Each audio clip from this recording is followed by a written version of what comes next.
Hello there, my name is Jose Gutierrez, and today I have the privilege of walking you through my presentation of best practices in logistics for the retail industry.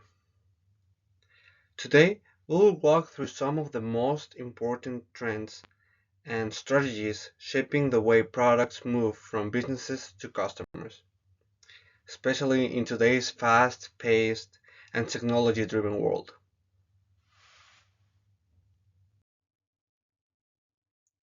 Next, we have urban logistics.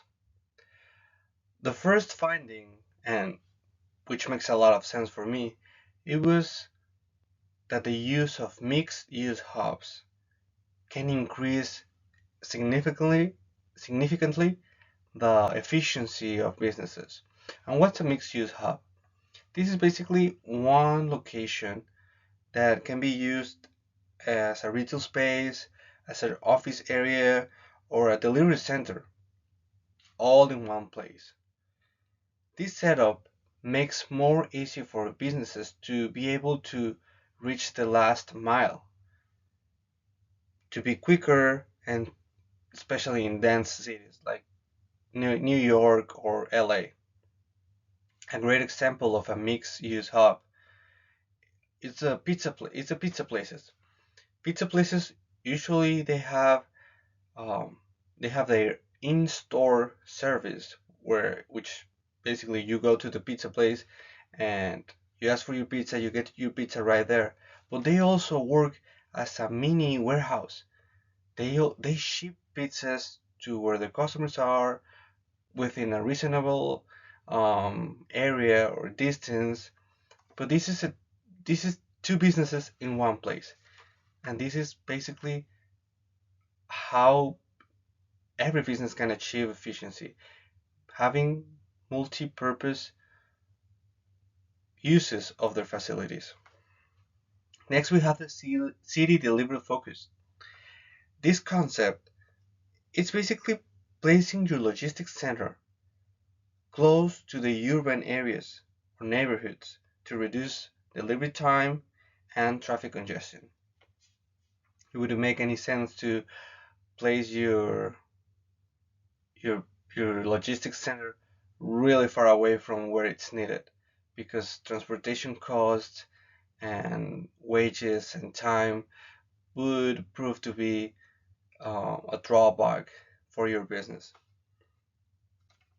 Another key thing that logistics have to keep in mind and have to be up to date is in government partnerships.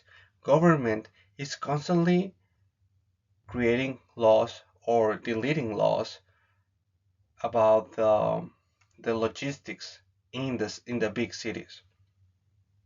Cities and logistics companies are working together to share space and manage traffic regulations better.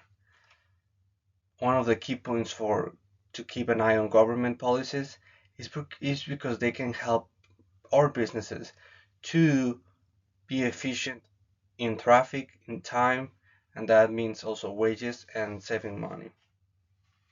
Finally, the strategic placement, and that means placing or warehouses and delivery points in the right locations.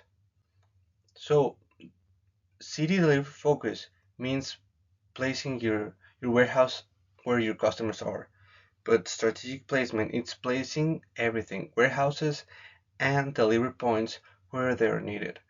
Sometimes and many times Amazon uses strategic delivery points near post offices or schools where people usually um, go and there's a natural traffic, and that's a strategic placement.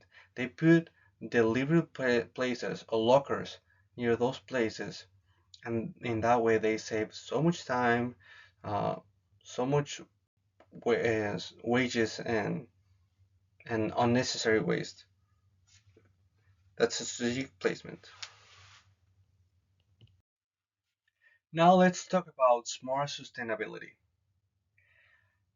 One of the main tools now for sustainability is is AI and lot tools. AI it stands for artificial intelligence, and LOT stands for the Internet of Things.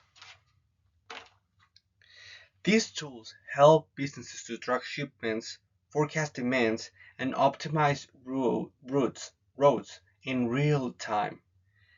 This leads to fewer delays and lower use of energy and the reduce of costs.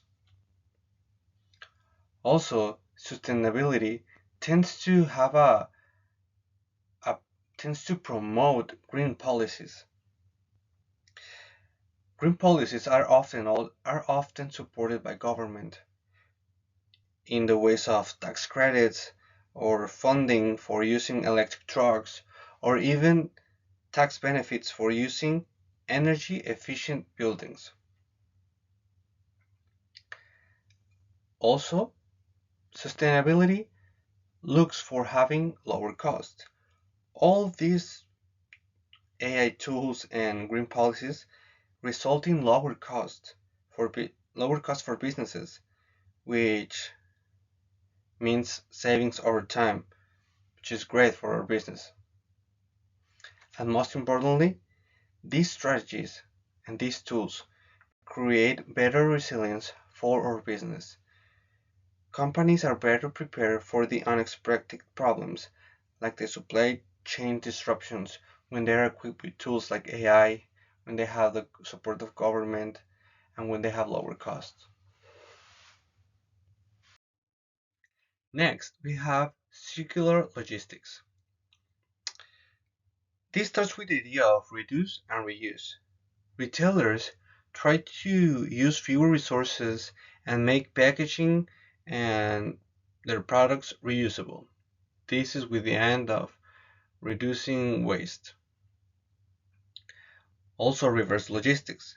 This means handling customer returns, repairs, and refurbishing products instead of throwing them away. This helps also to reduce waste. A great example of this is Amazon because they used to throw away a lot of the products that their customers return. But now, let's say it's an iPhone or an iPad, if it was returned and it was damaged, it had a broken screen.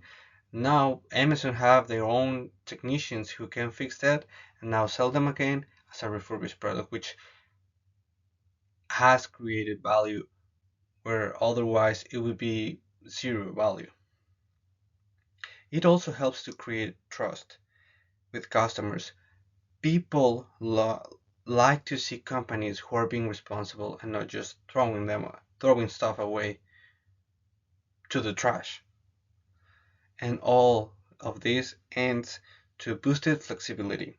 Businesses can respond better when they have like product shortages or delays because they have strong logistics that can go forward and backwards. Retailers today need to serve both fast and slow shoppers. This is what we call customer balance. Fast versus slow refers to the different styles of shopping. Some customers want to have everything instantly. Some others want to have like a good time shopping. They wanna they are there for the experience of shopping.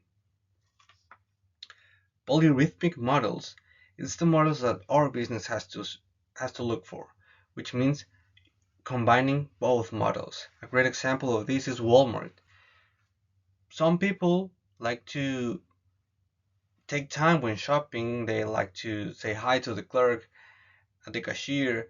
They like to see around what's in the lines while they're waiting.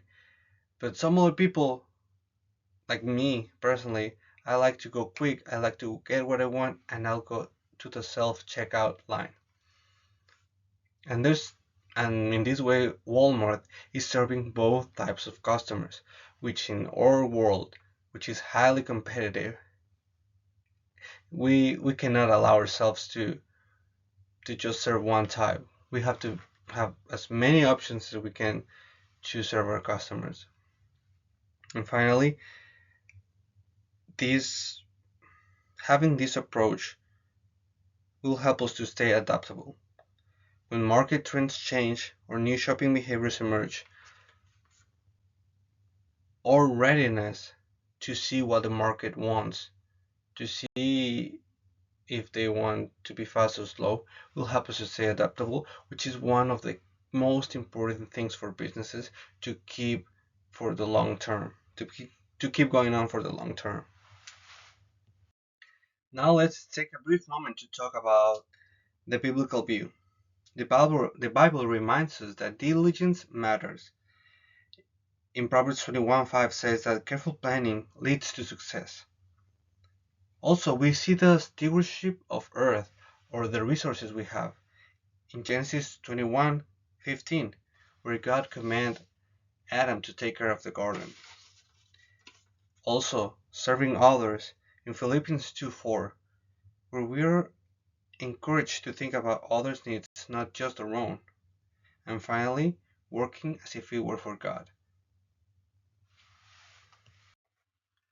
Finally, here are some of the sources that I use for my presentation, including our textbook, Supply Chain Management, and some other recent studies from authors who wrote about logistics, innovation, and sustainability. Thank you for your time.